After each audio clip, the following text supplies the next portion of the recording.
Корпоративные вечеринки, безусловно, объединяют коллектив, но только не в том случае, когда у них столь печальные последствия. В пятницу вечером в загородном лагере Шифа был арендован один из домиков. Сторож оформил все, как и полагается, но веселые гости уехали, когда время было за полночь, так и не предупредив охрану. Остался лишь один автомобиль, который в результате и стал головной болью сотрудников МЧС и следственных служб.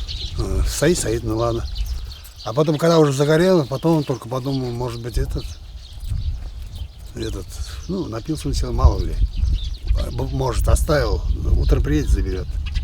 А оно вспыхнуло, А сами тушить не пробовали? А там уже мне близко подойти уже невозможно было. Я пока за телефоном сбегал, пока тапочки снял и другие одел, уже близко не подойти, даже с асфальта уже жар бьет. Если я на домик, пока не перекинулся, побежал, быстренько позвонил МЧС.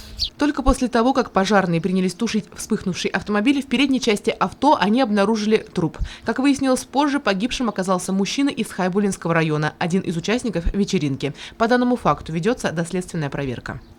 Елена Афанасьева, Дамир Хайбулин, Любовь Карпова, телекомпания СТВ.